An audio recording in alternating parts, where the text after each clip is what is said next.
Yo, we're live. What's up? What's up, dude? Rocking and rolling, as things would be. Rocking and rolling.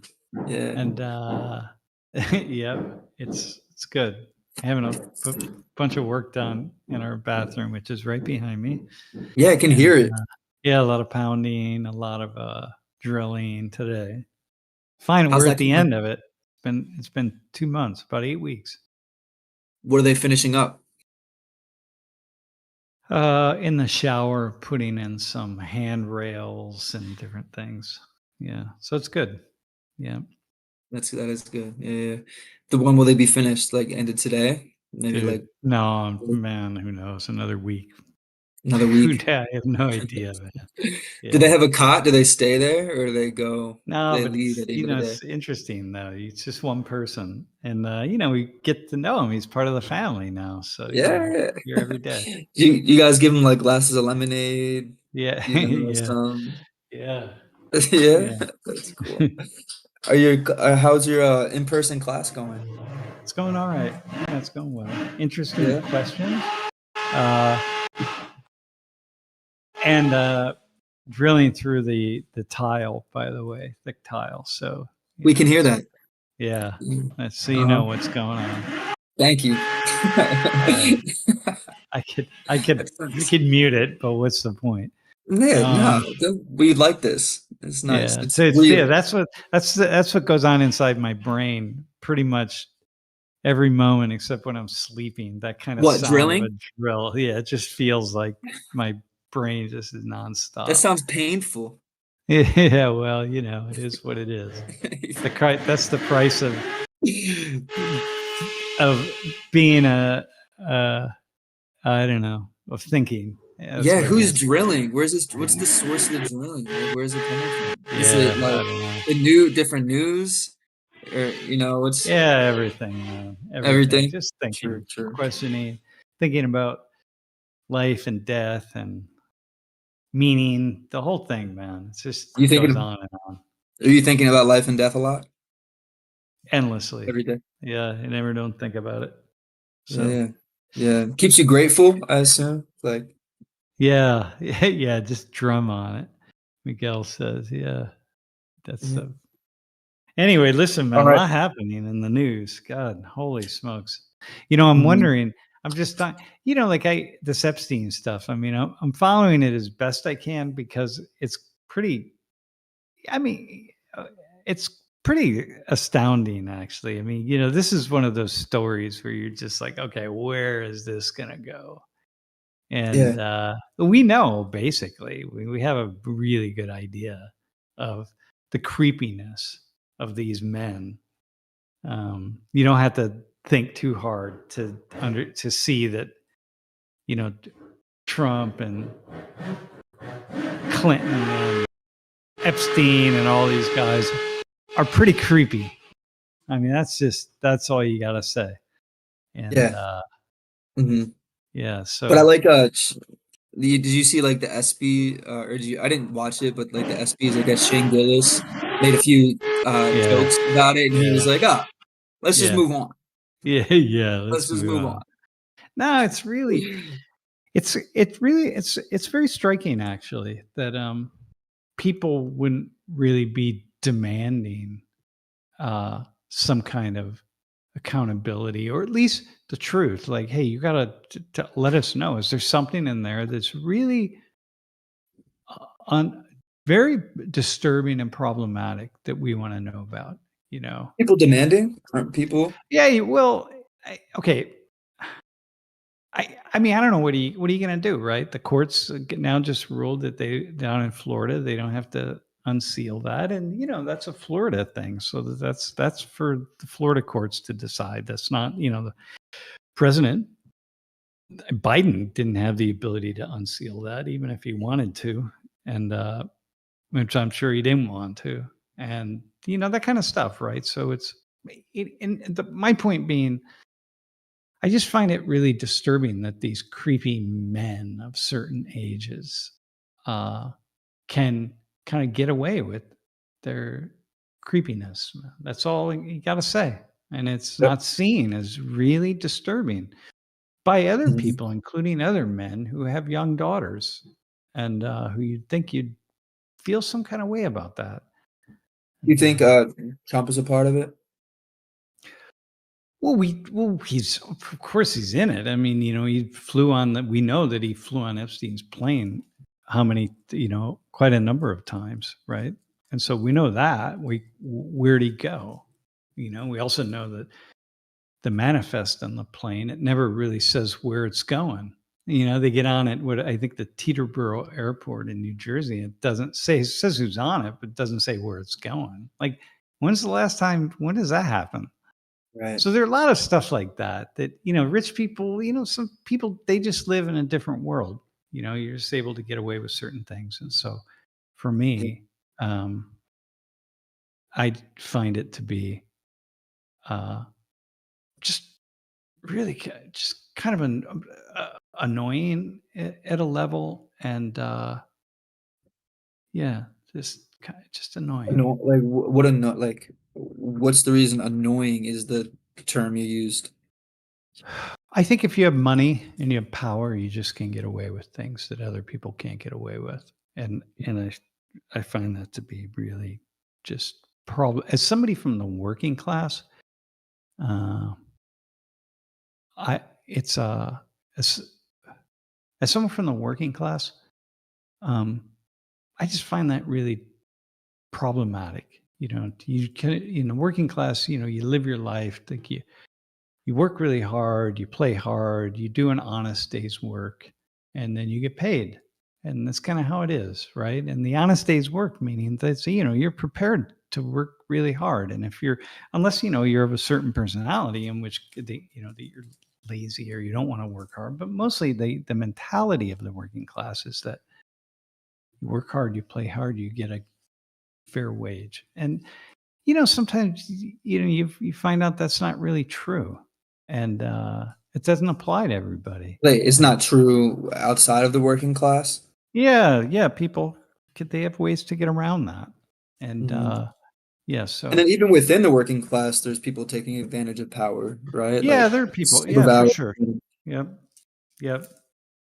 But I And grew so up with that kind of idea, right? And I think that to me, to a great degree, kind of I became very jaded in my early 20s when I started to discover in my, I started to burst the bubble of my naivete and realize, whoa, whoa, whoa, hang on a second, man. The world isn't what I thought it was. And of course, I wasn't really in a way, which is sort of a misnomer because I wasn't really thinking anything. I was just operating. But if you would Mhm. have asked me at the time, I would have had the idea uh, that the world is, if you work really hard and you're honest, the world will basically be fair. And if you work really hard, you can move ahead and move forward and so on. But not seeing that it's like on a highway, like you don't realize, wait, hang on, there's a fast lane over there. The extra fast lane that people are paying to get on. When you have a lot of money, you Mhm. can pay to get on that lane and you can Right. go extra fast. I was kind of traveling along the highway of life, but I didn't see that lane. I didn't see signs for it. It's like it was blocked off. I didn't have any sense that that was going on. And meanwhile, it's like, and then not only are people paying to get on the lane, people are born into a life that just allows them to be on that lane automatically just by nature of their birth and the kind of money that they're born into. And that I just got really pissed, man. Mhm. Uh, This is and then you became jaded, or you were jaded beforehand? I think I became jaded. I wasn't jaded. I was just like, hey, like life, like this is good. I'm living in Toledo. I'm living in this really small life in Toledo, Ohio. It's like, hey, I was just figuring. I didn't see. This was before these phones, man. This is before the internet. You can just pull up and watch videos of the opulent life that people were living. You could read about it in books or articles or something, but you couldn't just easily see it. But suddenly started digging into it, and then whoa, over the course of time, of course, I began to really see it, and Yeah. that's when I became jaded. You know, What does jaded look like? Or like what does that mean? Like how did that show jaded, up? like a deep disappointment, a, a sadness that turns into anger and rage, a negativity, just kind of a sense that everywhere I turned my attention, it was just kind of like being fueled by a negativity because I just kept seeing.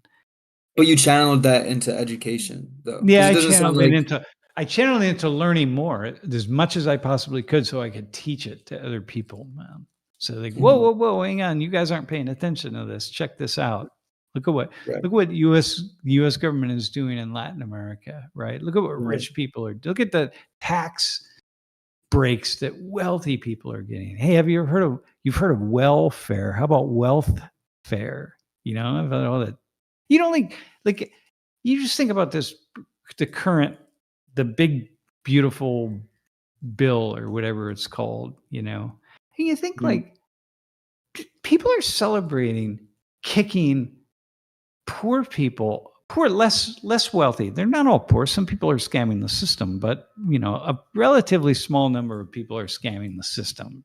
We know that. People who study it, they know that. So we're taking food stamps, we're taking health care away. We're from, you know, million plus people. Like we're just nailing, just The taking it away from them, and we're giving these tax breaks to the uber rich, man. right. The 0.5%, the people who absolutely don't need it, we're going to give them more money. And I'm like, how do you justify that? Like, how in God's name can you possibly justify that? You know, and not just feel absolutely enraged and outraged. And so I came of age at a time in the early 80s when that was happening, you know, these really, which was tamed by today's standards, by the way. But and I started seeing stuff like that, and God, I was so angry, man. Yeah, so Was this during a time when it was less prevalent that like people are or you know how you know when was it really like a narrative like a societal narrative that you know the wealthy or you know taking advantage and um you know like there's a fast lane and there was all these loopholes and the disadvantaged are becoming more disadvantaged because yeah. they're receiving like is the was the narrative as strong as it is now?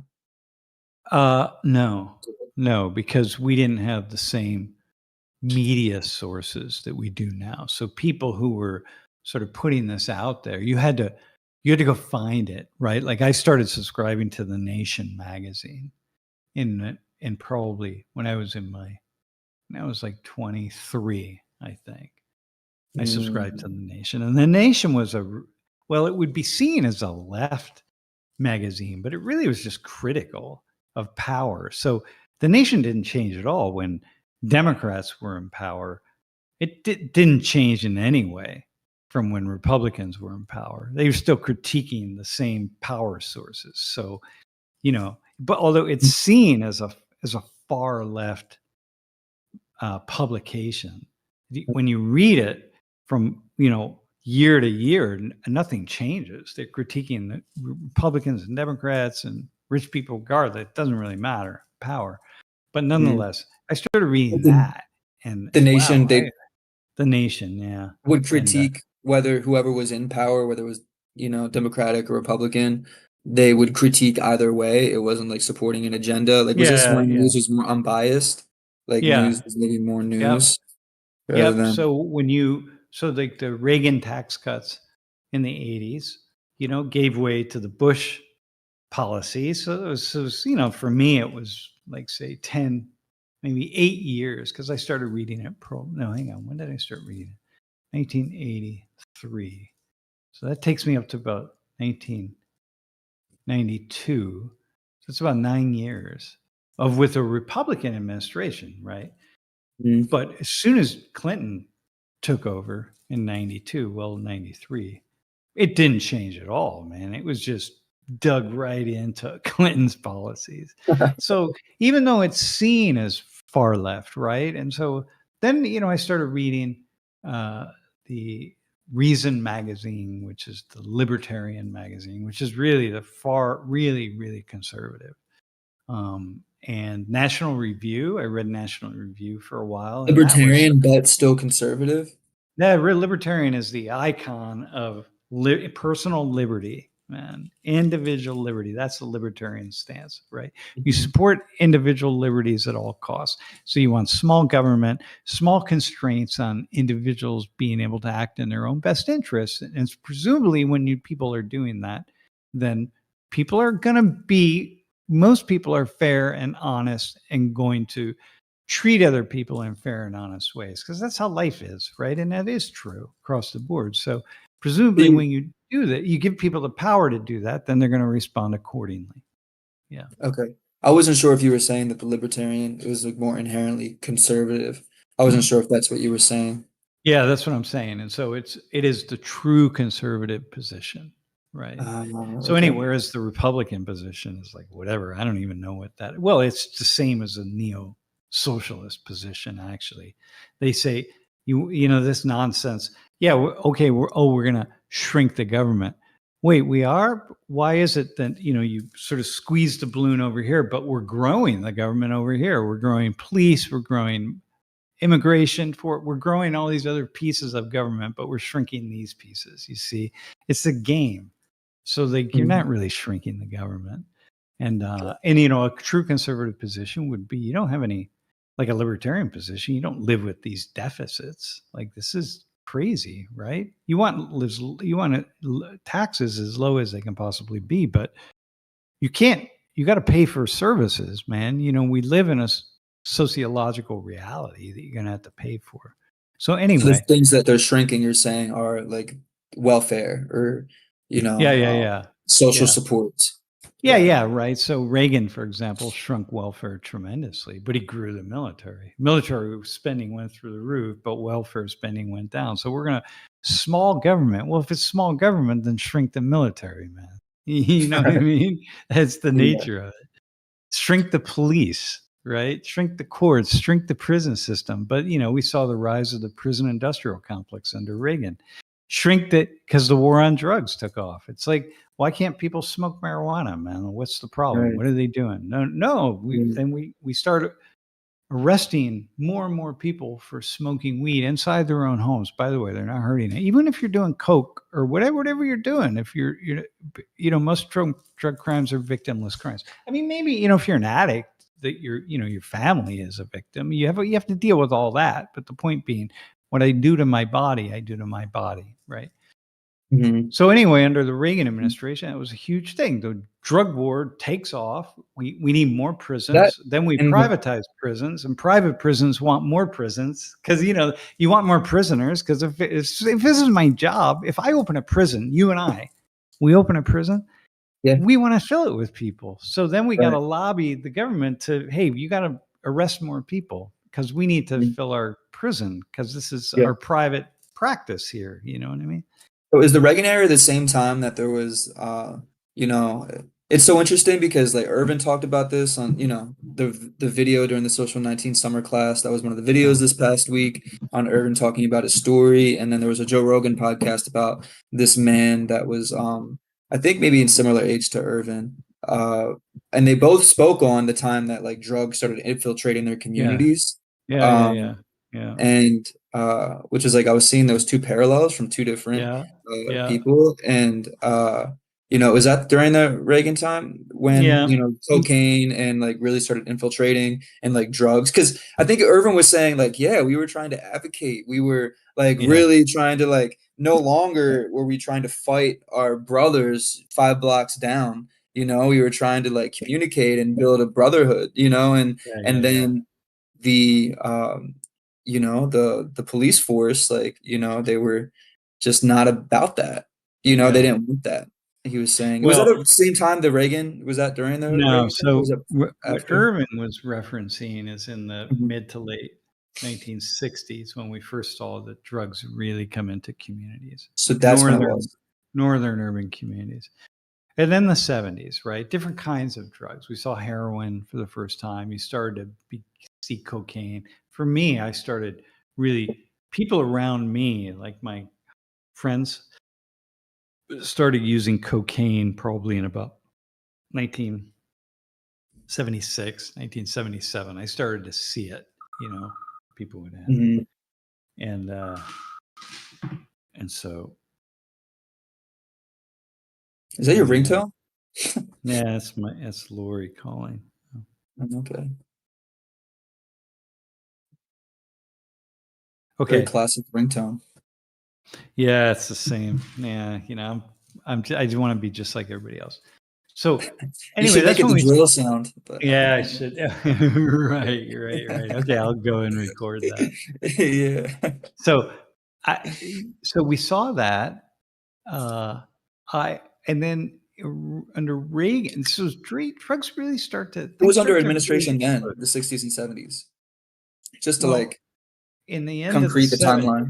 Yeah. So you have Johnson you have Kennedy, and then Johnson takes over in 63, and then Johnson's in power until 68, so the Democrats.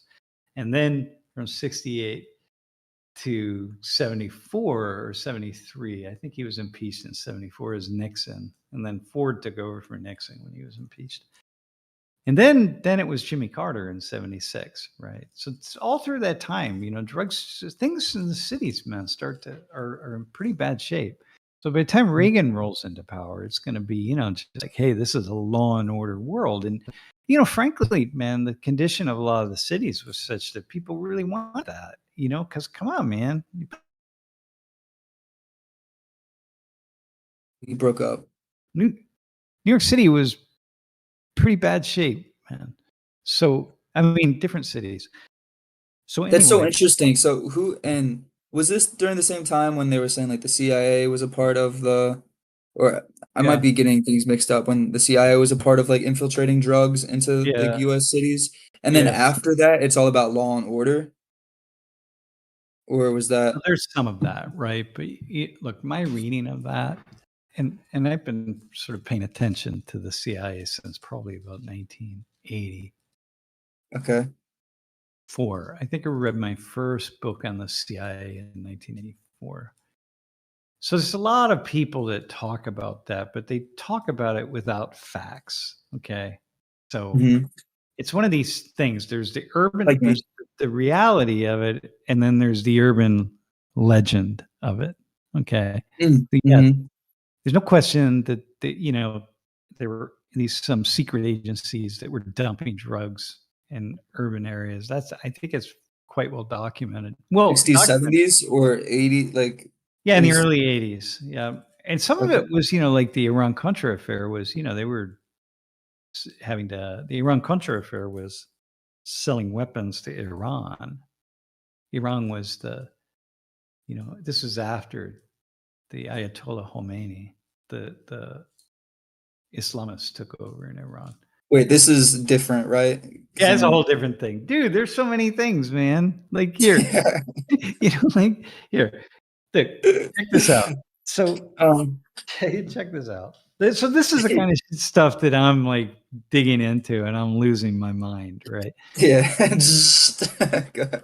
Right. So, well, the Drill. one is that, hey, we need law and order, right? So we're going to start arresting more and more people. So we're going to raise the penalties on all these drug crimes, including marijuana, which I In find the 80s. in the 80s, yeah, under Reagan. It's like, okay. At the same time, we're going to privatize prisons. Not all of them, obviously, but many. We're going to start having private prisons, which just, again, is problematic in and of itself. Hmm. And we're going to put more and more people in prison. So we're building prisons left, right, and center in the 1980s. So it's like, well, we're cutting the federal budget, we're cutting welfare, we're cutting education, we're cutting various things, right? But we're At that spending time, more still money. in the Yeah, 80s, yeah, that's you're right. right. But we're spending more money on prisons and the military and all these. It's like, Right. wait, hang on a second, man. Like you can't. This is the thing. This is where we're at today. This Right. idea that you're cutting the budget, but you're spending more and more money in other parts of the. You was this around like was solitary? This is just another random thing, but like also hearing from like people were in solitary confinement for like 20 years. or Well, like that's 7 always been the years. So that's always been even during the yeah, Reagan era, when you like that study began. yeah, when Because you study prisons, man, prisons were pretty brutal throughout the 20th century, man. Once we started to build these big institutions. And the old institutions like Rockview down the road, I mean, that's built in the early part of the 20th century. So it looks like so it was is this that like war. 1800s or No, no, 19 no, in the early 1900s? 1900s, yeah. Early Early 1900s. so, yeah, Yeah. yeah. So what's the reason for like when Irvin was around, like how did these drugs get into because he was like I didn't see drugs like and then next thing you know, he's like, They there's just drugs started, everywhere. man. Yeah, they just started. Yeah, that's right, man. So where Like did they come from? yeah. Who brought him in? Like, who brought him in? Who was making money? By the way, Rockview was built in 1912. And it looks Oh, like it was built in 1912. Anyway, right. yeah, that's the question. So who's bringing the heroin in? Like, where'd this come from? Like, what's going on? And how is it? How and why is it destroying communities? So there are a lot of the one idea here is like, well, the government, right, is using these drugs to poor destroy black communities, not just poor communities, black communities. And we're gonna but again, Because of the like racism and just, yeah, just you know, because people could make money prejudice. and then they could take the sales of the drugs and use it to fund their nefarious activities. But some of that most of that is just not true on the face of it of how people talk about it. But some Mhm. is, right? Like you really have to look at it. So Uh-huh. anyway, uh, So we were talking about Reagan, and I just needed to get clarity on like the 60s and 70s, like where was that come from? So that still sounds like it's a question, or like where these drugs, how these drugs were infiltrated and who did yeah. it. And so I kind of jumped you back there, but you were originally on the pathway of Oh, I 80s was going and to say something Reagan. about And hey, that by the way, that Coronado High, Jason. Yeah, I've heard uh, that San Diego beach life, man. I have, yeah, I'd really like to see that. Uh, huh. Look, so here, check this out. This is some of the stuff that just radicalized me. Okay, radicalized you. radicalized me. Okay, Mhm. so here's around Contra, right? Uh, Who? um, yeah. Joe D. Drugs destroy lots and lots of things, man. And they destroy communities, they destroy families. And so the question is, how do you stop them? Like, what do we do? Right. And so Stop the people infiltrating. yeah, how do you stop it? And so first off, Mhm. you gotta look back. So what Irvin's saying is like, look, man, we're living in Philly. When I'm up until a certain age, we didn't see any drugs, and then suddenly we look around and there's all this heroin. And black people aren't bringing the heroin in, okay? Because Right, black people in those communities had no ability to go. Where are they going to go to buy heroin? Ship right, it into Philly and then sell it. Like it's not them at all. You right. know, Because they're just in there, they're you living know, their world. lives. So they're going to be a Yeah, part of the lower level sales of it for sure. There's no question about that, but they're not the ones responsible for it. Right. right, So poor people are never responsible for it because you don't have that money and power to bring it in. So then the right. question became like, well, who did? Well, it was only going to be white people. So like, well, Mhm. which white people? So the natural question that people have is like, well, we distrust the government, and of course we do. And we have every reason to distrust the government. So it must have been the government that brought the drugs in. You just got to be Right. really careful with that argument. But to some degree, there's plenty of evidence that would say it is, right? And Mhm. so now you got to decide how you going to stop drugs. Okay, well then you start with drug dealers. This is what Joe DT is saying. Like we got they're the easiest pickings, right? You got people on the street selling drugs. You get them and you put them in jail, right? Right. Okay, but once drugs have taken hold in a community, this alternative economy here, you can throw all the dealers in jail, but more people are going to come along. I mean, that's the nature of it, right? It's kind of like terrorism. You can kill all the terrorists, Yeah. but Is ISIS, go ahead and kill all of ISIS. But when the process of killing ISIS, you're going to create more ISIS. More people are going to come Mhm. along, and they're just going to keep going. So this Right. is part of the problem. So then, while That's you're going after saying the when people what's were that? he was enticed because he saw his friend that was like, "Oh, you Yeah, got these like you have yeah. all this, that, the money," and he was enticed by it. So like that's People how are, you know. yeah, exactly, man. That's the nature of it, especially at the low Mhm. level, right? It's kind of like with my students; they're enticed by cheating. Wait, how'd you write that paper in a half hour? Oh, I use this new thing called Chat GPT, or yeah, I just did that. It's like, how are you not going to? Oh, well, you can't do that. You have to write your own paper. It's like, yeah, but I did it in a half hour. I wrote another one the other day in 15 minutes. Like, well, you're going to be eventually. Now we've got half of our students are using it on a regular basis, and Yeah. 90% of them are using AI at different Mhm. times, right? So it's Is this like, the same? Is this the same fast lane you talked about earlier? Would yeah, you yeah, say, or is it a exactly. different Yeah. kind of fast lane? Yeah, no, it's the same thing. Like, were you gonna not be in the fast lane? Your parents, you were Right. born in the fast lane, dude. You're gonna drive in the fast lane on the freeway because Right. you got this little thing that goes up on the dashboard of your car, and it allows you to drive there. What are you gonna do? Like, say, ah, no, I don't want to do that. Like, I remember a kid. Mhm. I had a student who was from a billionaire family, and his family would travel around the world in business class, right? Oh my First gosh. class, business class. But he always rode coach. 'Cause he's just Yeah. like, "Yeah, I just don't feel like it's fair for me. Just because 'cause I'm born into this family, I shouldn't get to ride in business." And Well that's a rare perspective, right? oh, it Very didn't like last rare. long. Eventually, he's riding in first class and business class, right? So but it was Yeah, fine yeah. for a while, at least he had the idea, to say like, "Yeah, I'm not gonna fly in the fast lane." You know? Yeah. You know, Alright. that's this quick side note. When I was Ubering like 2 weeks ago, during Arts Fest, I picked up a guy who is from Bangladesh. He was Bengali, and he was telling me that he was seventh in line to be a part of the royal family, Oh, or he really? was seventh in line to Yeah, rule yeah, in the royal family, and he yeah. actually threw it all away because he fell in love with the woman from Oh, China yeah. that Yeah, wasn't a oh, part I of the. saw that. Wait, I saw Yeah. that. That's recent, right? Wait, you Was that saw it? No, well, it's a Oh, guy that man, I there picked up in the oh, Uber. I got you. Okay, okay. Yeah, there was Yeah. a story recently about that, about somebody Oh, else. Yeah. That's fairly no common, actually. way. Yeah. Okay. That's Okay, so so listen. interesting. Okay, wow. But anyway, All right, this is random. so listen, man. So here's this other thing, right? So, uh, so now you got these drugs, right? They're in these communities. Okay, Mhm. you can find the dealers. It's not that difficult. But how do you find the people that are bringing the drugs in, man? That are The creating the dealers, higher right? that are creating the deal. How do you find them? That's really difficult, man.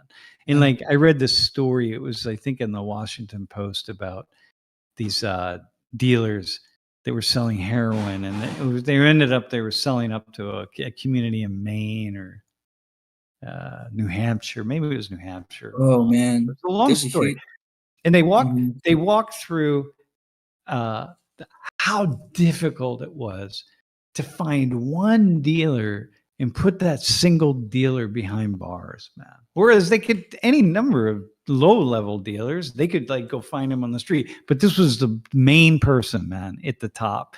They were the ones that were responsible How for difficult it was to find that main person. find that main person and prosecute Yeah. them and get him behind bars and like, come on, man. So Right. this is what we saw It's under the Reagan administration. We're just like, okay, we're going to have all these laws, but it's easy. It's easy to go after these low level people, and then we filled the prisons with them. What about the upper level people? What about getting to the source of the problem? Well, that's very difficult to do. And so, like how do you manage that? It's like you know what I mean? It's like mhm. so this is part of the problem, right? And what we And don't realize is we're in trying to solve it, we're creating more problems, right? But whatever. And there was this other guy on the Joe Rogan podcast. It was like an interview a while back. Um, but he ended up finding out that he was selling drugs for the CIA. I forget where, Yeah, um, yeah. but it was just yeah, it's just interesting. Like, how do you find the guy if the guy is if the guy is like the guy that has all the power? Like, Yeah, yeah, dude. if the guy is the one that is the one that punishes people and is distributing. You know, Yeah, like, but listen, you got to be careful that. and I know Okay. that's I'm not speaking with facts. I'm just speaking off of a story that I heard of. Yeah. You You just have know, to be careful because there's a lot of the stuff uh, that we want to believe in conspiracy theories. Like we want to believe that the CIA is rotten and the government officials are rotten, whether they're on the right or the left or whatever. There's certain things we just sort of want to believe, but we have to be really careful. But anyway, here's something that is true. All right. So, Mhm. um, so in the 80s, we had the Iranian, the Ayatollah Khomeini came back into power in 1979. He came back to Iran. The Shah of Iran fell. Okay, here, I'm going to start it. I'm going to start this. Okay, you ready? Let's go. Iran was an ally of the United States, and Iran was a secular government. Okay. And, women were wearing mini skirts and they could go to the beach and wear bikinis and this kind of No, stuff. Very wrong. secular. Yeah, in Iran. So it's like, okay, this is very, very modern, the whole 9 yards, It's a right? Muslim state, right? Yeah, but it's the Shah that's in power, and the Shah Muslim was country. very secular in his orientation and very supportive of women's rights. Okay, so Oh, very connected to the U.S. government. The yeah, I Shah never knew had a that. very extremist police state. A police, it's called the wait, what was it called? The Statnet.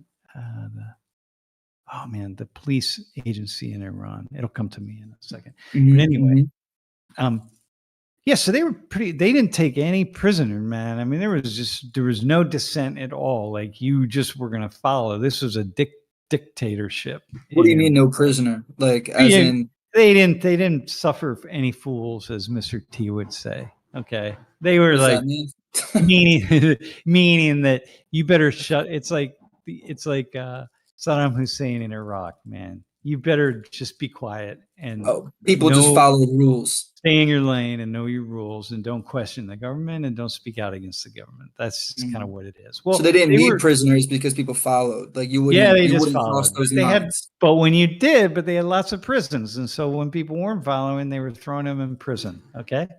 Hmm. Torturing people, one thing after another. Well, the Iran was a big ally of the United States. That's where they bought all their weapons from the U.S. and their police state was getting lots of the Savak, yeah, the The Savak, box. and they got their training in the U.S. It was a good ally because we had this ally. We had Israel, but Israel wasn't the same as Israel is today. We had Iran. Okay, so anyway. Interesting. Hmm. Um, But eventually, Khomeini, with the Shah, The you dictator. can only, yeah, the dictator, you can only push things so far, man.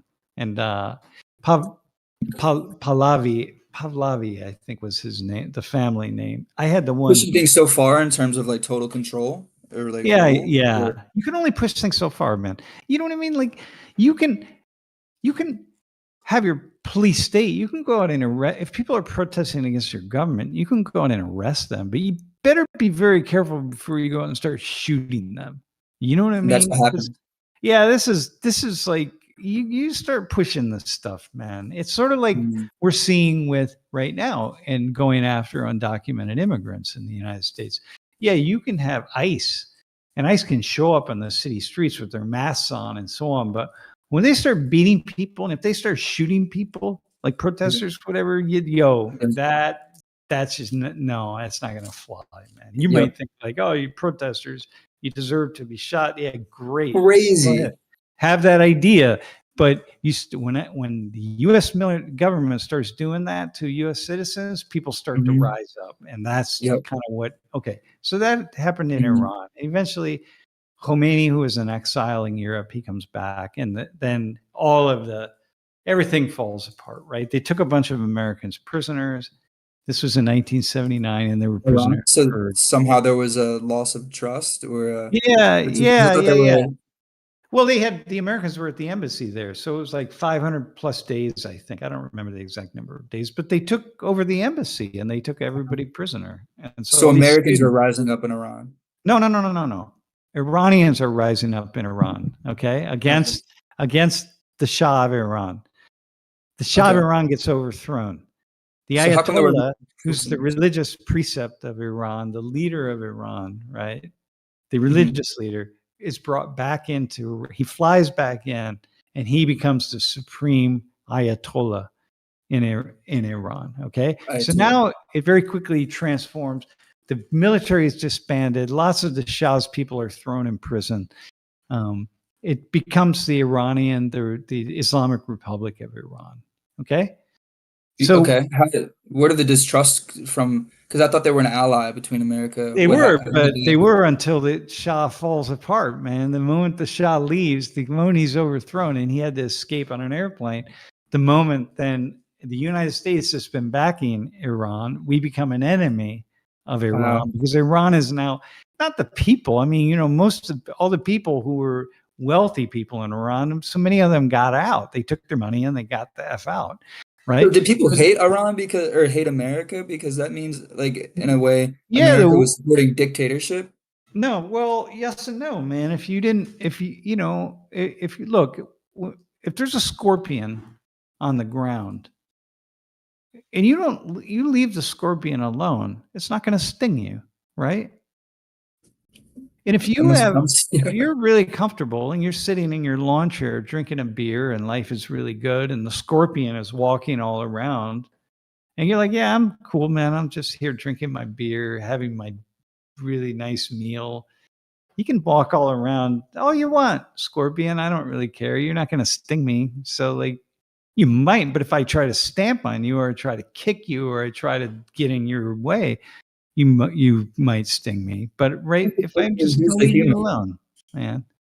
Okay. So it's fine. So now you're one of the wealthy people in Iran under the Shah. Okay.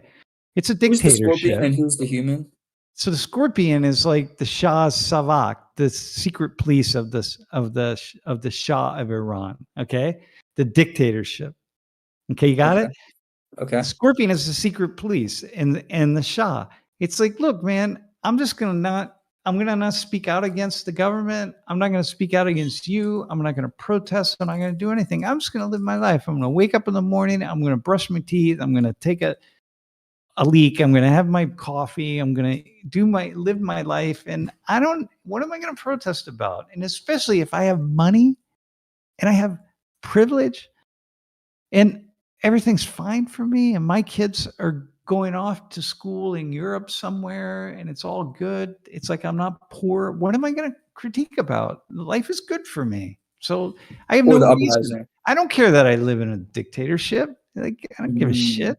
Like I right. don't know who am I going to critique. This is like now like with different people that live in dictatorships. If your life is fine, what are you going to critique? That you can't speak out against your leader? Like, who gives a damn? I can. Mm, mhm, If I right mhm. now, if I'm not allowed to speak out against Trump, let's say, I don't care. If like Trump passes a bill that says, if you're on a podcast, if you're on the internet and you speak out against me, we're going to send the my police force to your house and we're going to arrest you. It's not going Right. to change anything that I say. I'm like, oh, well, okay, whatever. So I'm going to still do my thing. I don't have to speak out against you. You're an idiot. So whatever. I'll just talk about other stuff. I'll talk about baseball. I don't know. You know what I mean? Right. So Mhm. this is Because how, you're not a part of the disadvantaged. yeah, yeah, yeah. I mean, this doesn't matter, right? So now suddenly a lot of the people that were allies of the Shah or had money or benefited from the Shah. So a lot of them, some of them got arrested, some got thrown in prison, some just lost their property, some nothing happened to them. They just Ayatollah Khomeini took over in 1979. Iran goes from a secular Iranian nation state to the Islamic Republic of Iran, run by this Islamist who starts to get pretty radical, demanding that women wear hijabs, women can't wear bikinis, women can't drive. There are all sorts of things women can do. Men have to do this and men have to do that, all that kind of stuff, right? So it was almost better under the dictatorship Well, for the I, advantaged, those that had it. if you're a Westerner Right. and you like it's going to be better for you, right? So but if you're a believer in that Iran is too secular and Iran is too sinful, and that you're living in even a marginally conservative Muslim or Islamic ideology, it's like you can't have women walking around in mini skirts. Like you can't have this, you can't have that. People should be praying on the Shah was closing down mosques. You know what I mean? Not supporting mosques with state government. It's just like you can't have that. Like this would be like here in the United States as a Christian nation. It's sometimes at some point in time Christians just start to lose their damn minds because it's like, wait, you can't, all this anti stuff that's undermining Christianity, right? So that's And what now we was have the going on in opposite Iran. happening. Yeah, Okay. yeah. You have Okay. So not now just the you. Yeah. Ayatollah comes in, and so now there's a segment of the Iranian population just really radical conservative Islamist. Okay. So for them, Mhm. this is great. Like, yep, bring in your this Islamist ideology and transform the Iranian society into what it's supposed to be, which is the Islamic Republic of Iran, and get rid of all this secularism, right? Is this Okay. similar to like what happened in Afghanistan? Yeah, yeah. Similar to what happens in many places around the world. Right. Maybe Okay. what'll happen here in the United States. I don't know. If a lot of Right. Right. Christians got their way. So we'll Right. watch a video. We're gonna watch a Which video is what, on that. yeah, that's why I was saying that kind of the opposite is happening here, right? Where, well, no, similar things like how Yeah, the video you're yeah. gonna show. Yeah, yeah, Hey, yeah. man, there are a lot of Christians in the U.S. that would love to see that happen here, man. Right. They want this to be a Christian nation, and they would be very happy to force people to go to church and all sorts of stuff, man. Yeah. And Yeah. you gotta not only do the Pledge of Allegiance, but in school, the kids there should be crosses The in commandment schools. There should be all sorts of things, man. The Ten and Commandments. that are on the wall now that like Yeah, wasn't it just yeah, yeah, you passed should have in that. the Yeah, now you should have all right. that kind of stuff. There are a Uh-huh. lot of Christians who would love to have that here. Right. But whatever. Okay, so anyway, I gotta get this story out. Okay. How I got radical. One of the stories that radicalized me. Okay, so now Iran becomes our enemy. Okay, they took the hostages. Eventually, they freed the hostages when Reagan came into office. All the Americans that came home, we're the stated enemy, the evil empire of the United States, the enemy of Iran, and they are our enemy now, right? So, okay, so Reagan, absolutely, Reagan talked about bombing Iran, dropping a nuclear bomb in the Iranians if they didn't give up And the hostages and the. because we infected Iran. Like Yeah, well, we were part of know, infecting an yeah, ideology yeah, that's yeah, yeah. Iran. We Or helped create the by supporting the Shah. We radicalized a lot of these Muslims to turn against us, right? So, right. all right. So anyway, but nonetheless, they turn against us. A lot of people didn't, of course, obviously, because Iran is a very educated society, man. Very educated, always has been. Okay. So listen. Mm-hmm. Now, Iran's our enemy. Okay. So we go to a few years into the future. And Mm-hmm. this is okay. I was still Nothing. under Reagan. Yeah, we're under Reagan. We're doing nothing. We're just like, okay, Iran's here. They're an enemy. We just like leave them alone. Right. Right. Okay. We had the Iranians go to war with the Iraqis over oil, over a sector in between Iran and Iraq that involves oil. And so Saddam Hussein goes to battle with the Iran. They're fighting, man. Millions of people are dying on the battlefields in these two wars. We were supplying weapons to the Iraqis. The Iranians were using a lot of our old weapons that they had from the Shah of Iran. Okay. But we were playing all sides because that's what we do as the world's leading supplier of military weapons around the world. Okay. Right. So now, at the same time as all this is happening, the United States is fighting these wars in Central America and South America against communism and the spread of You, communism. Okay. you said previously in other Yeah, we podcasts. talked about that. Okay. Right. Okay. Which now I'm studying in the early 1980s. I'm deep in a study of this. It's like, wow, man, Mm. all this communism. Mm.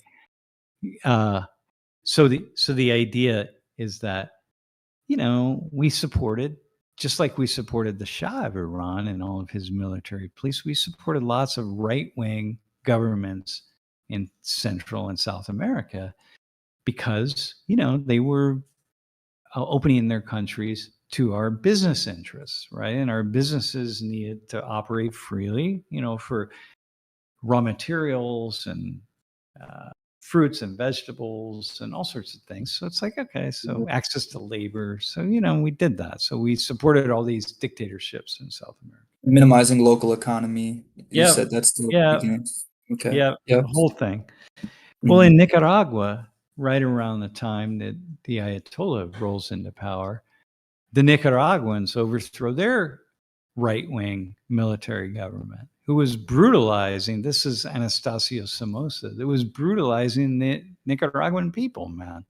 Like Mhm. really, it was a poor, poor, poor country, man. And this military that got all its weapons from the United States, and this dictatorship is really, just really horrendous, man. He's got to read the study of Nicaragua, okay? In this time. So the Iran Nicaraguans, and there's a civil war going on because poor Nicaraguans start to realize, wait a minute, man, this is bullshit. Like, and they start getting weapons from the Soviet Union and Cuba because they got to get weapons to fight the war against the dictatorship in Nicaragua, right? So we're supplying the dictatorship with weapons.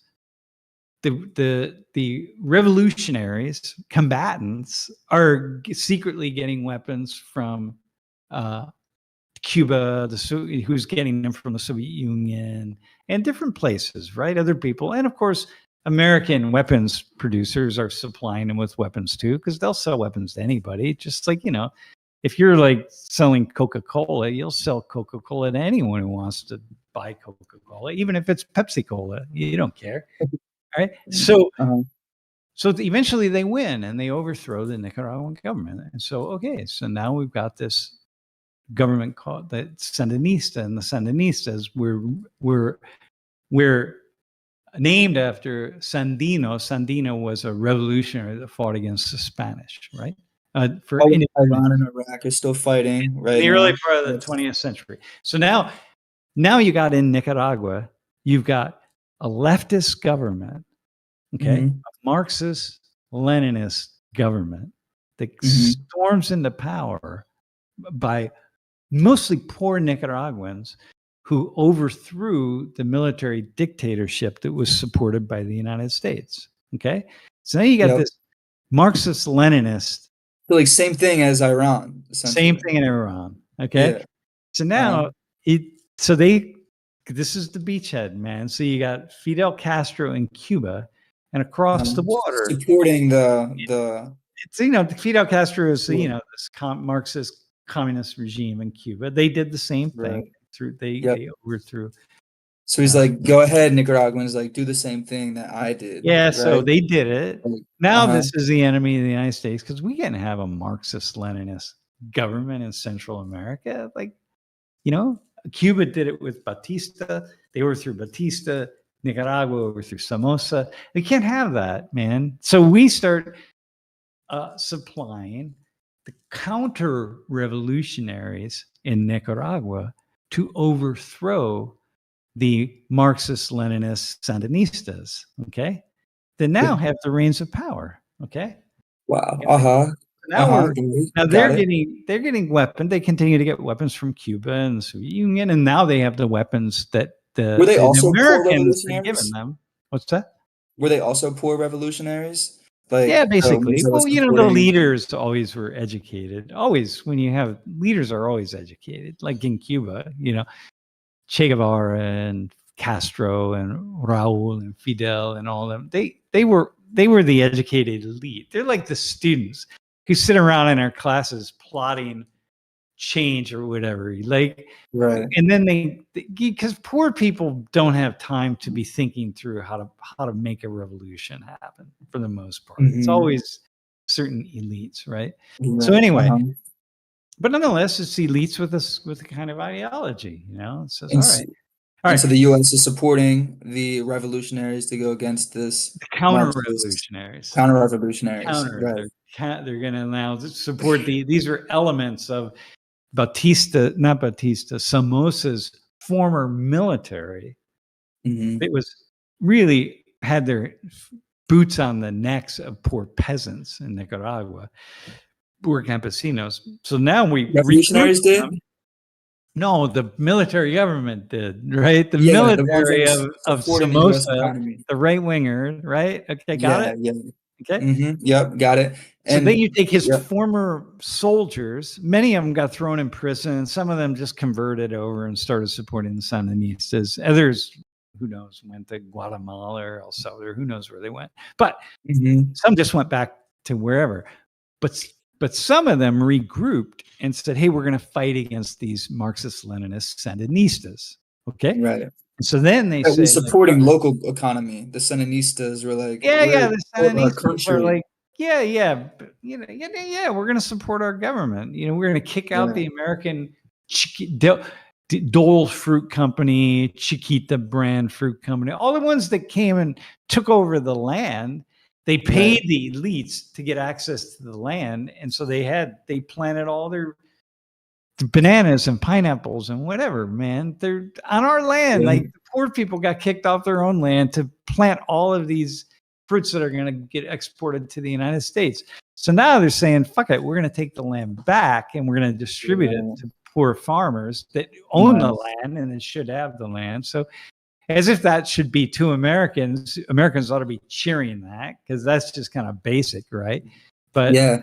you don't have but that's not what goes on because Americans don't hear the full story. If Americans heard the full story about all these so-called leftist revolutions all throughout Latin America and Africa, you'd be supporting the revolutions, but you call them communist Yes. revolutions, and then they And then become they this really totally, horrible thing. Yeah, it changes it. But it's like, dude, they're just poor people that are fighting for their basic rights. of Okay, course. fighting Yeah. for the things that were stolen from them by people that your own government, our own government supported. Okay, but anyway, Yeah. Yeah. doesn't matter about ideology. Like I talked to so many at this time when I was traveling in Latin America, and I was in Nicaragua when the Sandinistas were in power. They didn't give a Mm. damn about nobody ever read Marx. They didn't care about Marx. They didn't.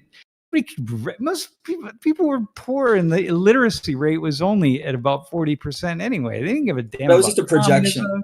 Yeah, it's just what we say because the Sandinistas they made a mistake of being like, hey, not only are we going to call ourselves the Marxist-Leninist government of Rufino Sandino, whatever it was, right, of Nicaragua, we're going to export this to the other oppressed nations around us: Guatemala, Honduras, El Salvador, Colombia, Venezuela, and the Americans were like, oh no, you're not doing that. No. So Yeah. So they're that's like, it. I'm gonna come in and save the day. Like we're gonna save the day from these oppressed countries that are being ruled by like Yeah, this exactly. Yeah. big corporations, US Yeah. economy. Yeah. And Like if any American would understood what life was like for the poor of these countries that had their land stolen and so on, the average American would be like, yeah, you go, man. You go over. yeah, Here's some money. Let me help you overthrow it. But right. once soon as you hear the word communist, it becomes a problem. Okay, but And how anyway, power yeah, changes the narrative. yeah, it's just because people don't even know what the hell Yeah. communism is. But anyway, but Yep. communism breeds on discontent, right? So, like the idea, any ideology that would be called communist, it breeds on unhappiness and discontentment. Communism breeds on discontent. Yeah, and if you don't want discontentment, then stop stealing people's land, and killing them when they speak out against what you're doing. That's kind of Mm. basic. Anyway, so listen. So Got it. Hmm. Hmm. so now the counter-revolutionaries start to come together, and the U.S. is supporting them, but the courts say, "Hey, you cannot give weapons. You cannot start a war in Nicaragua." The Supreme Yes, Court. the courts in the U.S. Yeah, I wouldn't not the Mm-hmm. Supreme Court, and so this is a problem. You can't just be giving weapons, right? Right. So, uh, so the hands were tied. The Reagan administration. So these were rabid anti-communists. Reagan was a rabid anti-communist, and so was everyone in his administration, right? So, um, So they decide, hey, we got to find some way to get weapons down to these counter-revolutionaries. They call them Contras. Okay. Mhm. Now I met some of these Contras because I was in 1986. This is all through the early to mid 80s. In 1987, the summer of 87, I was in Costa Rica. I went down and I wanted to go to Nicaragua because first of all, I just want to go to Nicaragua. It's the Sandinista, the communist government of the Sandinistas. Like, I just want to see what's going on there. You know what I mean? And, but I was living I was in Costa Rica.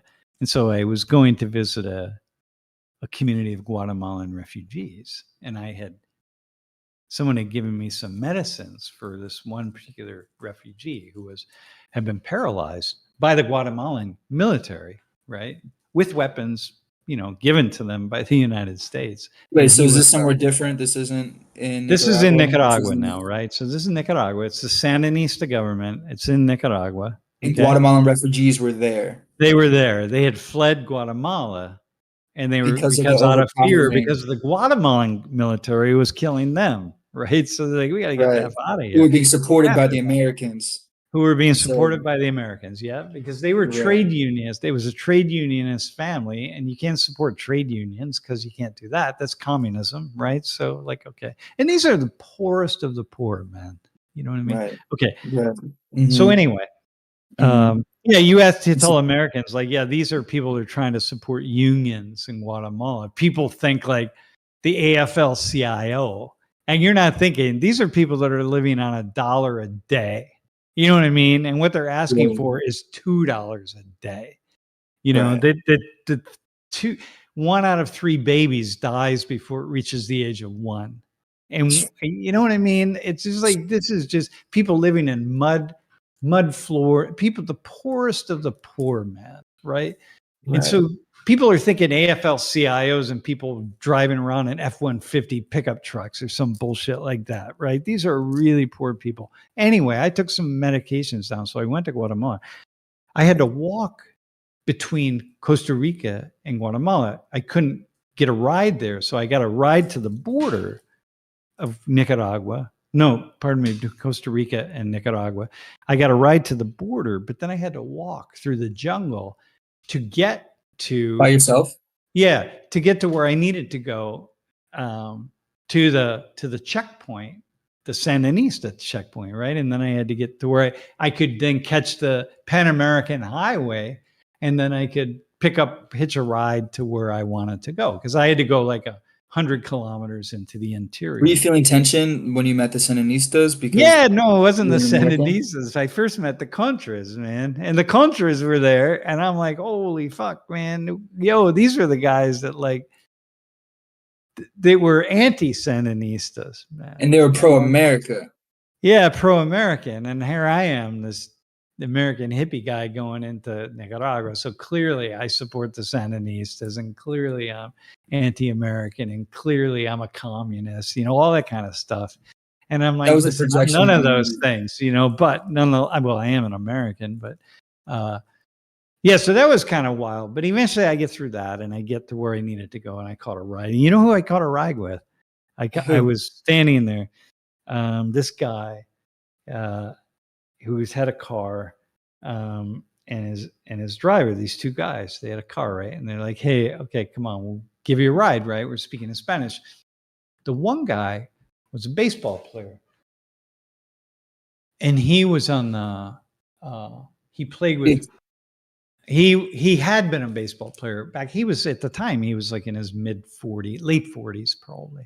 Uh, he had been he came up in the system with Roberto Clemente because Roberto Clemente is he played with Clemente and the okay. Pirates in the pirate system, man. So he gave me some Mhm. Roberto Clemente stories.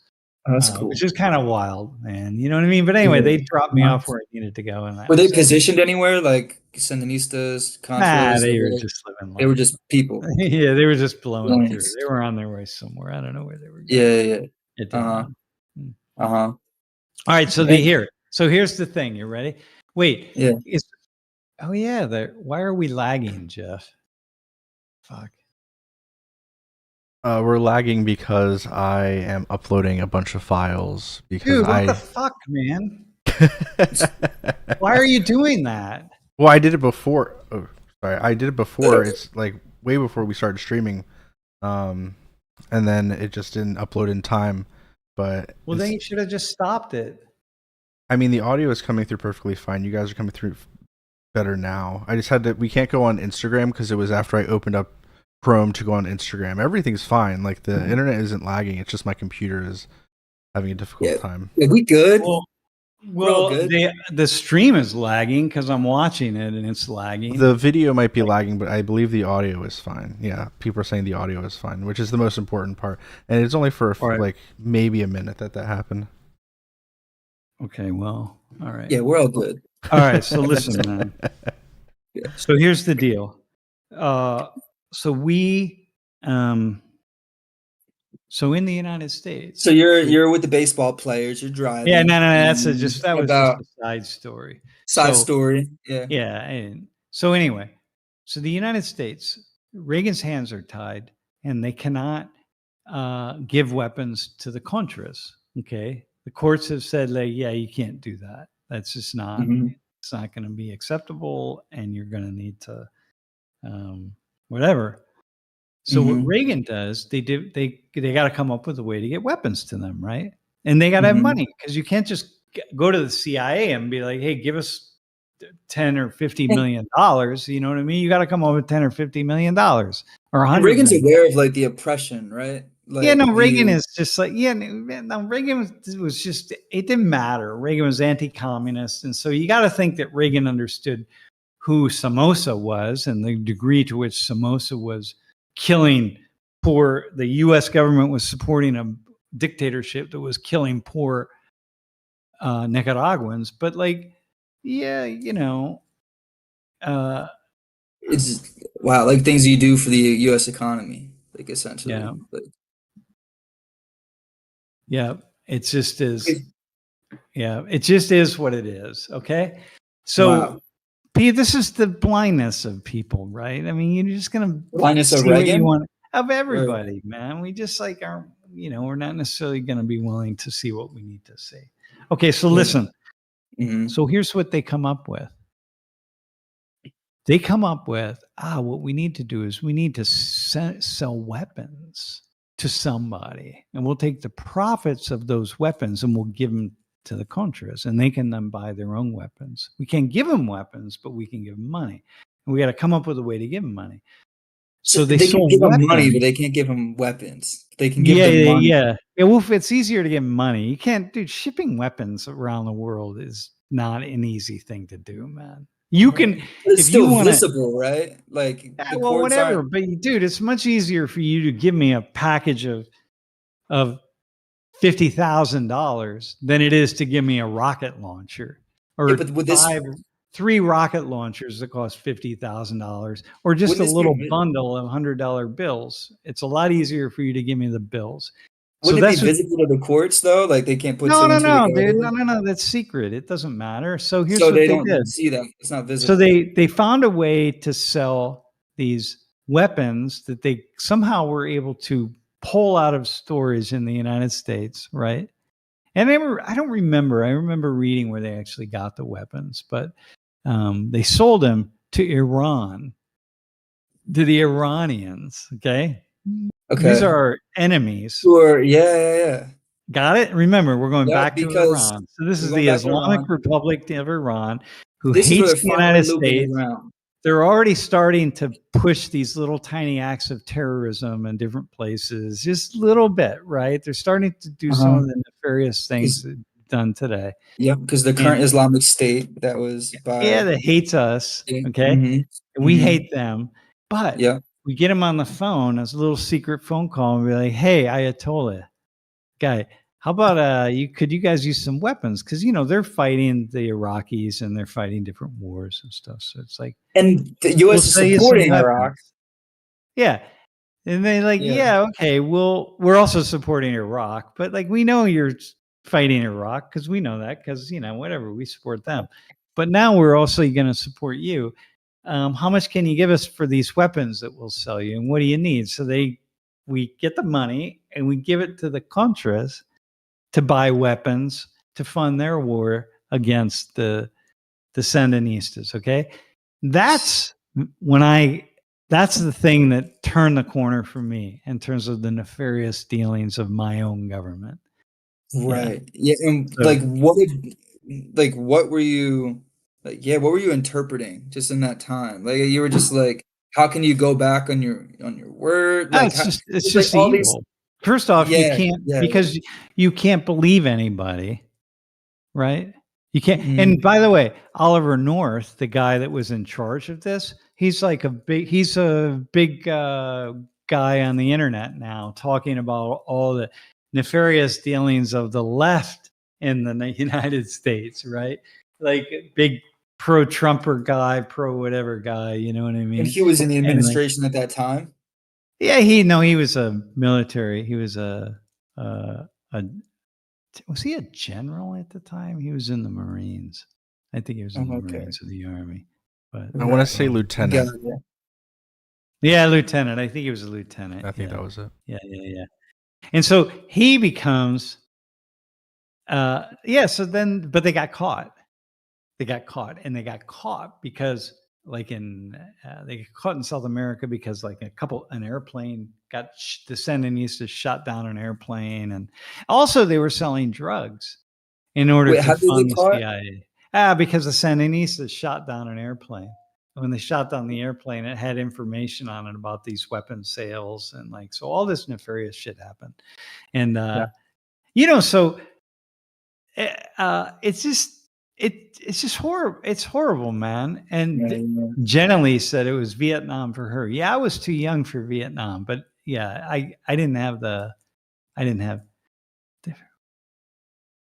they diverted weapons for the Afghans fighting the Russians. That's right. That's what they did. They diverted the weapons they were supposed to go to the Afghans battling the Russians, and So anyway, But instead, it went to Iran, instead they went down to the Contras, or they went to Iran. Yeah, they went to and Iran. they sold them to the Contras. Yeah, and you think like this is here's the thing, man. This was national news. This was front page news for a long time, right? But you had to Wow. actually read the Mhm. story. You hear how I had to walk you through the story, right? Now, Yeah. if I could have graphed it out, it would have been a lot easier. I could just show you the graph and be like, all right, here's this and here's that, here's this, here's that. But the average American, the average person doesn't have an attention span to understand these kinds of things, right? Because you got to dig in, and you got to have the belief that you can understand it. And for you, it's Right. really easy because you're right here. You don't have a choice. Mhm. You have to stay focused, and you have to try to understand it. You're not taking notes, so you got to keep it in your head. I want to be And- here, Sam. I have a choice. All right. Yeah, yeah. So this No, this yeah. is it. This is what. And so you wonder, people become anti-government, anti-American when it's anti-American. How do you not critique your own government on this kind of stuff, right? So Trump's doing the similar kind of stuff now. So now let's go back. Right. Biden did similar things. Obama similar things. Trump. It's just that this is the And nature sort of of similar the things system. in the sense of playing the whole game, like playing Playing the whole board. game, doing some really Like, rotten things. But some right, people, it's a little more rotten than others. Yeah. right. And this Yeah. was just this was Rotten Tomatoes. This was Yeah. this is was 12%. particularly. Yeah, this was Rotten Tomatoes. particularly rotten. Right. Yeah. Okay. Look, And then so you were about to relate this back to currently what Trump is doing, or is that what you're about to well, do? it just, yeah. I mean, look here, man. It doesn't take. And again, if we go back a year or 2 years, whatever it is, a year. I'm not talking about Biden. You know what I mean? It's just that right now we're in this administration, but just the idea that this big beautiful bill is cutting money for poor people, man. And I don't.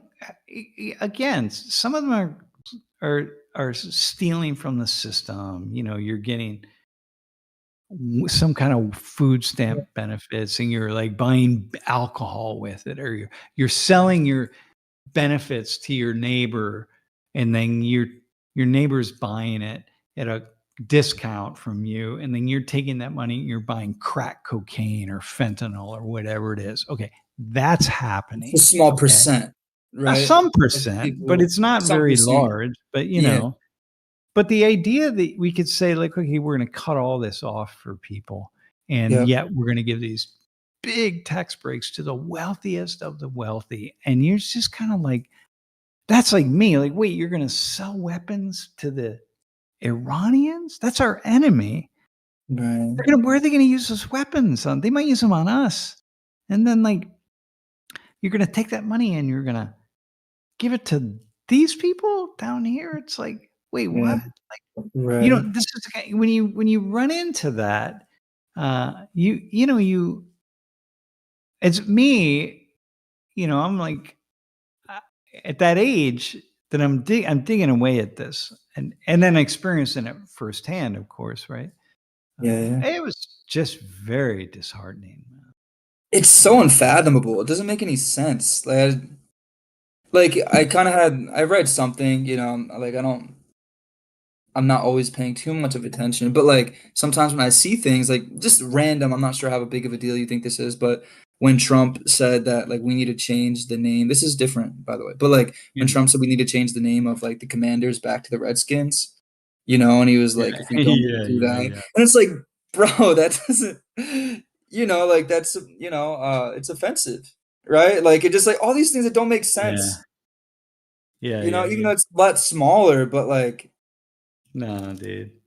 Yeah. it just doesn't make any like, yeah, it doesn't make No, sense. dude. It becomes like it's just a thing that you just can't, you know. Um, it's Yeah, funny because uh I don't know, it's a, man. It's just sad. I think we have Miguel is in the chat. I think from Argentina, right? And Argentina, I think we called it the dirty war, right? Is what we called it in Argentina. And there was we supported the Argentinian, the junta, right?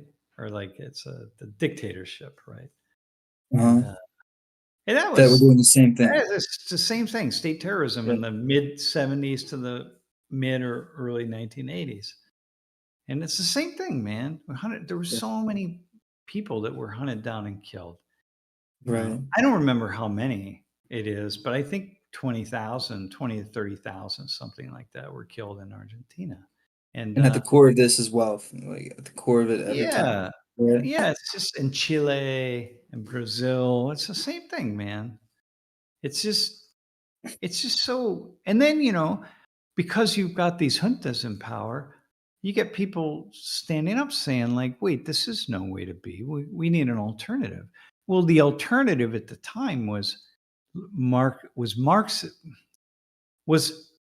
was simply another ideology that became Marxism-Leninism, communism, right? And Mhm. it wasn't people really, and the reason for that is because Marxism represented an ideology in which power was in the hands of would be in the hands of the people, and you have people are treated more equally. Yep. You don't allow a small group of people to rise to the top and control and dominate everybody else, have strong militaries, et cetera. Of course, it became the exact opposite of that with the Soviet Union.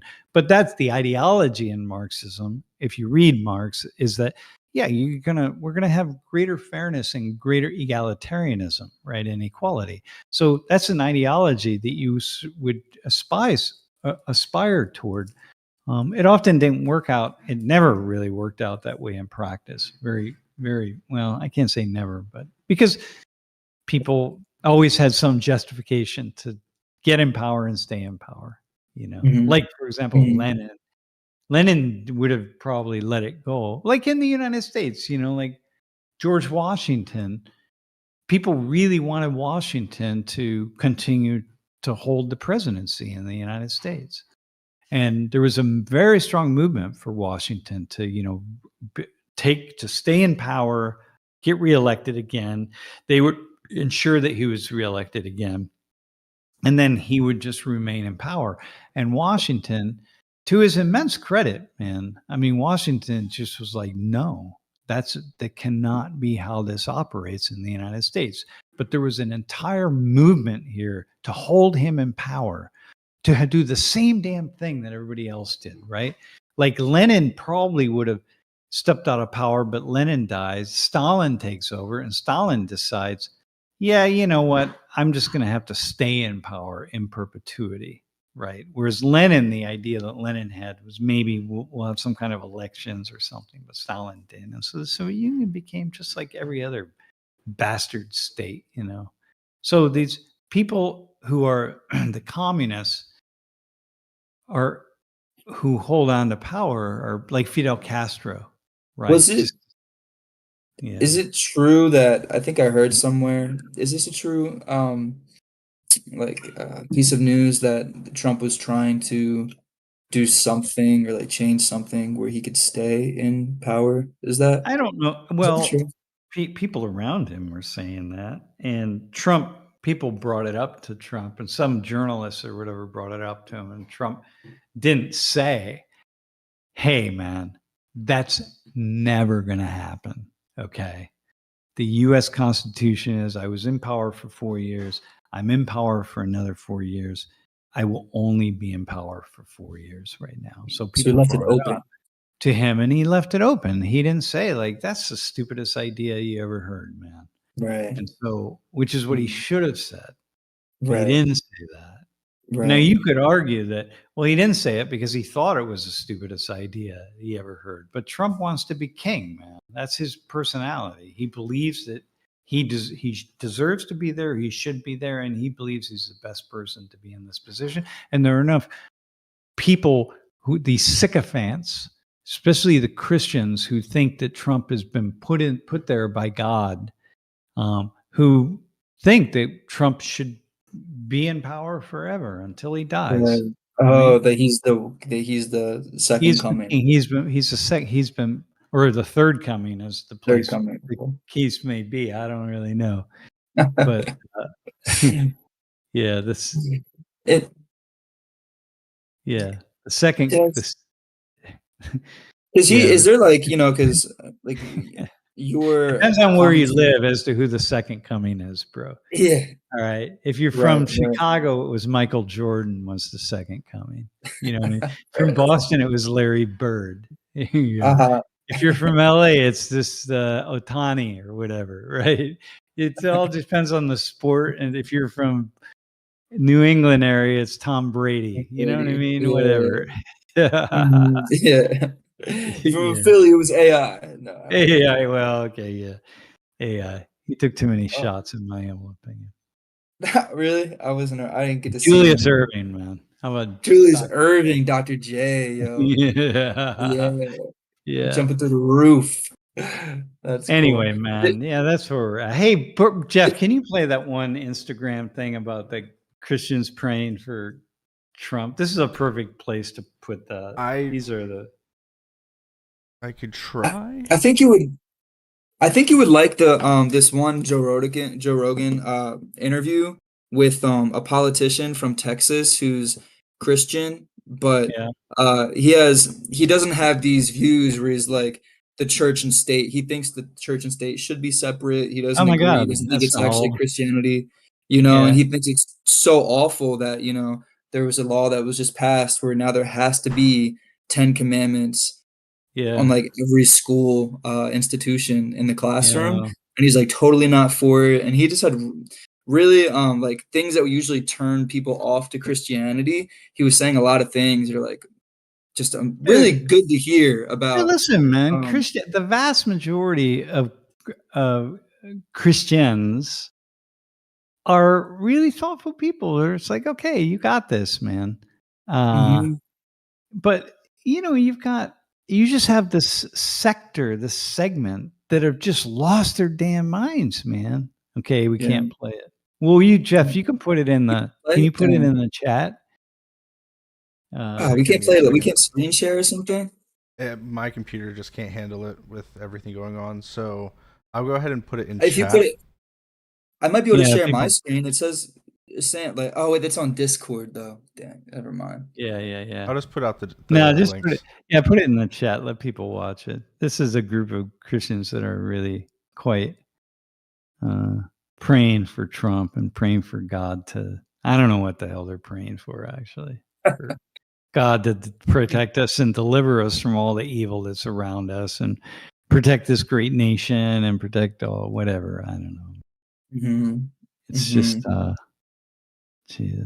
I don't know. It's kind of unsettling, to be quite honest with you, man. But this is, whatever. But on a cool note, one of them is this Paula White, who's Trump's personal spiritual advisor. And I went to her church down in Really? Tampa, Florida, back about 10, 12 years ago. She had a church in this warehouse down in the warehouse district. Was it like a super church? Yeah, dude. When we pulled in our car, the windows were up because it's Florida and it's hot and the AC was running, and we could hear the music, the thump, thump, thump from the music, man, the bass and the drums in particular.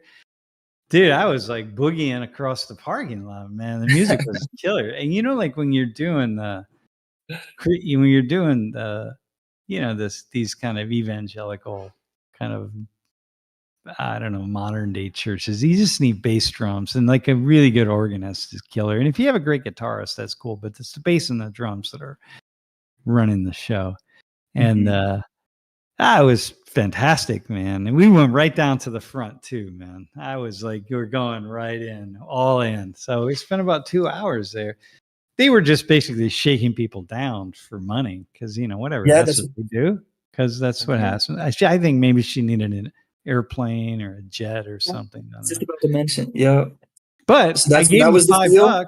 I put $5 in the offering plate because it was such great entertainment that, I mean, the music was fabulous. The musicians, man, it was like a concert that was so awesome. Wow. Yeah. Yeah, I put money in. I mean, I'm not going to, not support you just because, whatever, because you're trying to steal my money. But, well, they weren't stealing it. They were just working on people that God wants you to support us. Yeah. And but you gave for a different reason. Not, you were separated from that that like gravity. Instead, for you was like the entertainment piece. Like I appreciated what you created here, Well, I but also, not necessarily. and I also Do you feel the appreciated that. spirituality? Do you feel how you said you feel that in some Well, places? yeah, You you didn't feel feel that it. there, right? No. I didn't feel the spiritual. I didn't feel it at that level. But sociologic, there's a mass psychology experience that you're around all in the middle of all these people, and they're all like doing this and dancing and stuff. You start to feel it, like you play off of the crowd in that way. So it's like when we were at I was at the Psy concert in Seoul in June, and or in May it was, man, and like people are just going, it's like one organism. You got like 3 or 4,000 people, but it's one single organism, and they're all jumping in the same way. You can't not feel that. So, and also I was there sociologically. I appreciated the fact that I was able to go, Right. and so I gave him $5, whatever. Couldn't give more than that, but I could have, but I wasn't going to.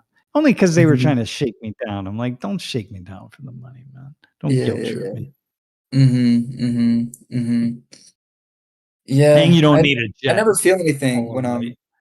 there. Like when I go to my dad's church sometimes and they're singing and they're playing music, because I'll go with them on Sundays. Yeah. When he asked me to go, and then I like feel bad. I'm like, I gotta go. It was his birthday too last weekend, and I was like, I'm gonna go early in the morning and leave to go home. And he was like, sit with me, because so I sat with him.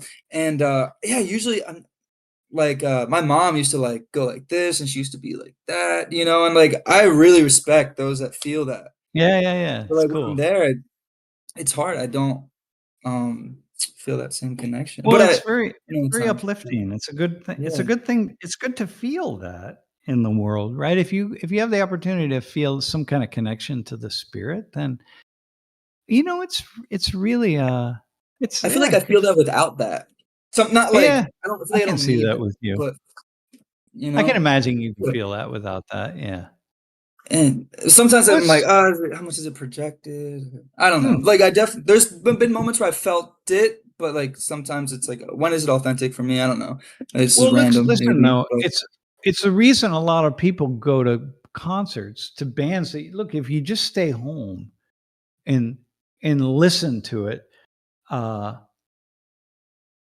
and if you just stay home and listen, if you have a nice stereo and you just listen to their quality music on your nice stereo, you don't need to go to a concert, man. Just sit back and just take it in. But yeah, there's something about going to a concert with all these other people, and when you know the lyrics to the song, you know you might be paying an exorbitant amount of money. I mean, Ozzy just died, yep. peace be upon him, RIP. and Hmm. I saw I saw Black Sabbath in 1975, and the ticket was $5.50. I mean, so that's a That's of course crazy. Was a that even hamburger at pricey for you? McDonald's was 25 cents. So Wow. Yeah. it, So it was kind of pricey, like in a way, or it well, still not wasn't not. actually, no, still that Yeah, wasn't very got it. much money. Yeah, but that Like wasn't your point. But for example, I was making yeah, at that time, I was making $1.90 an hour working at a Hardee's fast food restaurant. Okay.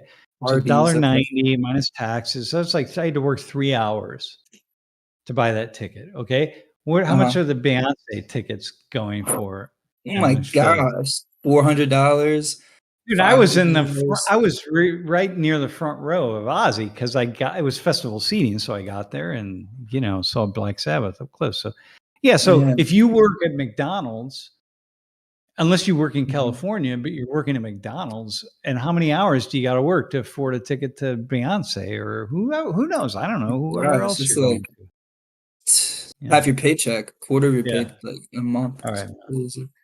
Yeah. Yeah. Yeah. Yo, Jen and Lee, a major Tantra festival on the kibbutz. Hey, what kibbutz are you on, by the way, Jen and Lee? And by the way, James Anthony, the female pastor, dates Jay Kane of the band Journey. Wait, which are you talking about? Paula White? Man, Paula White. God. My Ozzy deep sigh blasted him through. I know, man. Lori said, Lori said, as soon as she heard that he died, she knew she'd be listening to Black Sabbath for the next several days. Because that's what happens. These people die, and I just have a ritual that I just listen to them, That's cool. for several days. It's my thing, man. It just Yeah. keeps me, So yeah. is that what you've been doing since Ozzy just passed? Have you started Yeah, channeling? yeah. I went through Masters of Reality earlier today. I did Paranoid yesterday. The first Black Sabbath album. Yeah, it's I'm so distant from that world. It's interesting, like hearing about it. You are too? yeah. Y- y- Yeah.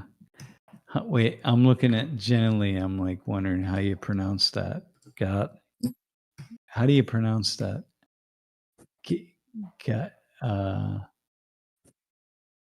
Gaiton? Huh. Oh, I see. It's way up in the north. Ah. Hmm. I was up in the north, way up by. I think it's. I was up by Netanya a number of years ago, and It's on you. I think it's Netanya. Is that on the north, right on the border? Yeah, yeah. Huh. Man. Wow. So you're right on the north. You're really on so the border with Lebanon. Huh. Yeah, yeah, yeah. Northern confrontation line. Yeah, yeah, yeah. Man, God. Hmm. My So microphone, crazy. if my microphone works, I was gonna say something about connections. That connection that you feel like with different communities and especially with music and religious environments.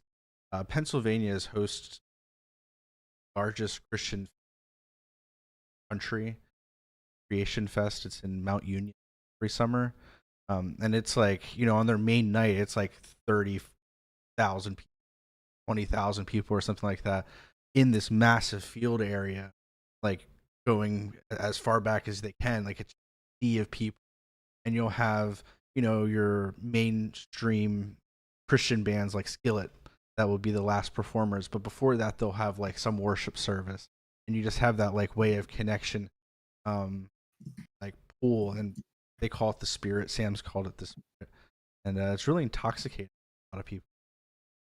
Like Elijah, you said your mom kind of like raised her hands and stuff. It can be very easy for people to feel that, and then that music. And, I just wanted to bring that and back. it makes sense, right?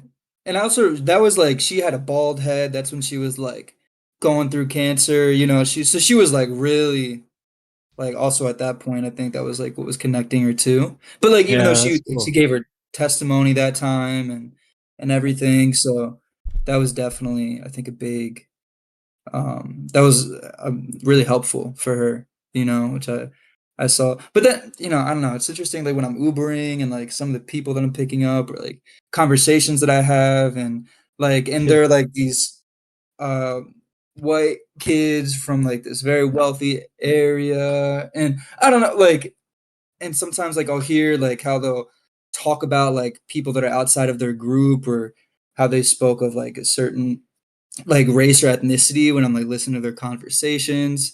And then I like go to this place and I like see people that look the same. I'm like, what are you thinking like outside of this? Sometimes I think, Yeah. you know, like, um, You which gotta, makes it hard, you know? My yeah, thought you is, what do they gotta, say when it's not just them around? Like yeah. if you're in a minority, or if you're in a majority group or a minority group, and you're only around people in the same group, what are you? And you're talking about other people, other groups. What are you saying when you're in front of them? That's Yeah. like I sent you the Jubilee video, Sam, on Monday. Yeah. And for people who don't know, Jubilee has a show called Surrounded, and it's one person who is in one group versus 20 people. And this was one progressive versus 20 conservatives. And the one guy was like, "Yeah, you can call me a fascist. I don't care." Like, and then he ended up getting fired from his job because it aired, and he saying things that adjacent to somebody who is a Nazi, or at least a fascist. He would admit to that. That's what he said on the show. And it's been interesting because a lot of times when people are having conversations, they kind of hide. Sometimes, like what I just said about people who pick up from the Uber, they might not say those things in front of other groups, but that might be more in line of what their actual mindset is. And then this guy is one of the first people who has gone in the mainstream in a while that has been like, yeah, this is what I believe. It just kind of came out with. And it's been interesting to see the fallback, the response, because now he's raised like $20,000 or so from a like a GoFundMe sort of web, because he was fired, and he was like, "Hey, can people help me because I don't have a job anymore?" And it's like, it's just interesting from a sociological standpoint, shift in this mindset when I might agree with them or who they imagine might. Yeah, and it all builds into Yeah. the community that they build, and yeah.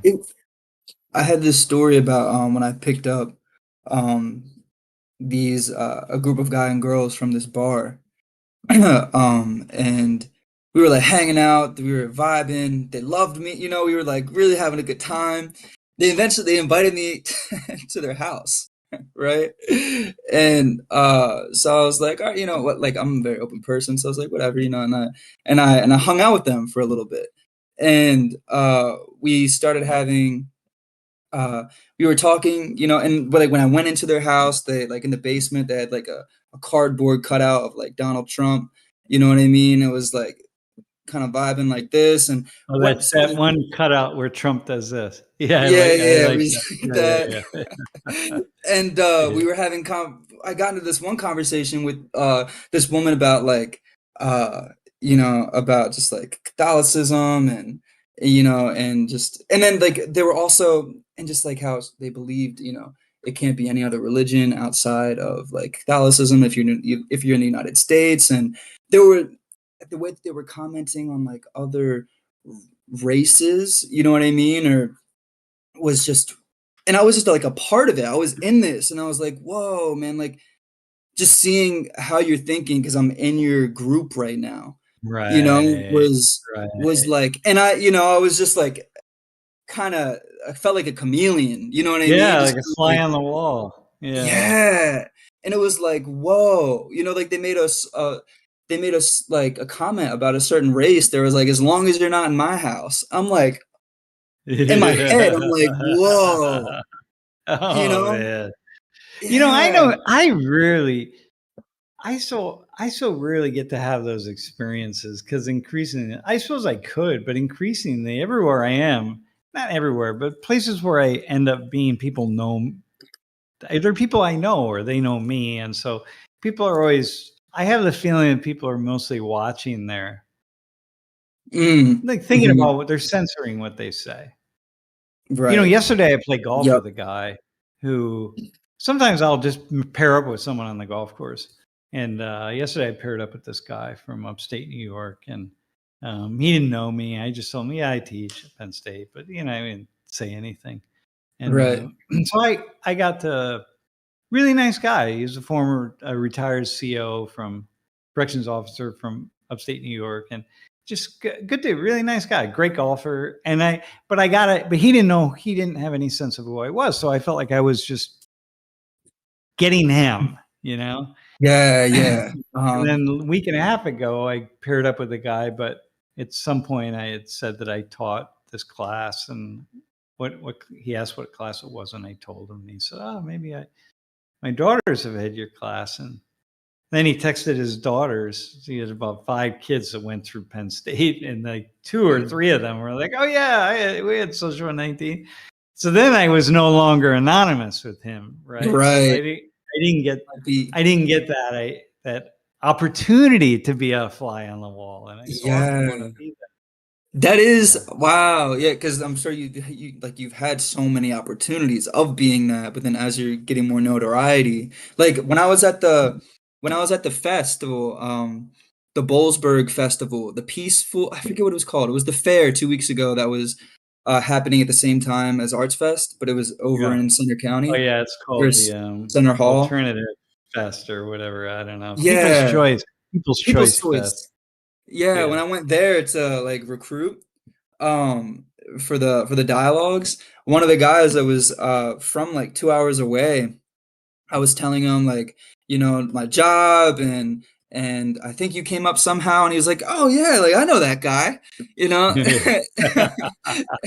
it was like, it makes so that makes sense, as it's harder to be a fly on the wall for you. See that. Yeah, or Mm. some of it in part is just as I get older, my life becomes more. I go into more of a funnel, so I'm only going to spend. I don't spend as much time with random people unless I Right. have these moments when I'm golfing. You gotta Whereas start you, when Ubering. you're Ubering, you're just with all these strangers. Yeah, Yeah. that's Mm-hmm. cool. I did want It's to make the it's ama- huh?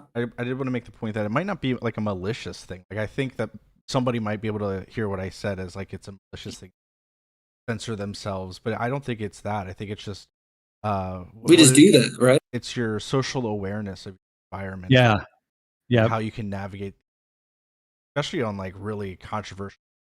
Have to, what is it called in Kunchi? Like Munchie, you yeah, have to have really yeah, high like social awareness and intelligence, um, yeah, be able to have yeah. some of these conversations. Yeah, at some level, we want to be. Most people, most of the time, the vast majority, they want to not offend people. We want to not be offended. We want to get along with people. So we're gonna read the room and be like, all right, can I make a statement here? Can I say, maybe I shouldn't make that comment about politics? That, yeah, I don't really need to say it. And so, like, that kind of stuff. So I don't Yeah. think it's inherently negative. I think it's just the thing that we do. Right. To belong, right? Yeah, not that we don't want to hide. This is like we're going to hide my racist views, but people know, for example, like, hey, we've moved away from extreme sexism and extreme racism and extreme homophobia and extreme like anti-religious stuff. Like there are places we sort of moved to, right? And so we're not going to really say anything. And like the transgender movement, right? As the movement picked up, it like happened so fast, supporting transgender rights, or trans rights. Did no one really, before they knew it, people learned like, oh my God, I have to be really open to trans issues. Like, oh my God, like I just suddenly realized, when did this happen? It just suddenly happened, and now I have to be open-minded, and I have to be okay. And then once there was but people didn't really understand how or why, and the issue is really complicated. And so, but to their credit, most people really just were like, all right, kind of go with it, because like, I don't know, my kids are telling me that they, them, it's like it's okay. So all right, I'll follow my kids. And to the credit of most people, we're like, okay, we want to be kind and get along with people. And then, but with the trans movement, what happened was it took off so fast, and people really didn't have an understanding what some of the issues are. And some of the more radicalized people were stepping out front, saying much more radical things. And then they just blew a hole into the whole The pro side or thing. anti side? The pro side. Yeah. It's just like, whoa. That was a little bit. Yo, wait, I need to do what? And then that just opened up for the anti-trans. Then it just started growing pretty quickly. So people going, wait a minute, hang on, this went too far. Well, in fact, it really didn't go that far. People mostly are not. Very few people make very radical statements. So anyway. And I think I remember you. Yeah. No, go ahead, man. I was gonna say, I think I remember you saying, and we were talking about like allowing for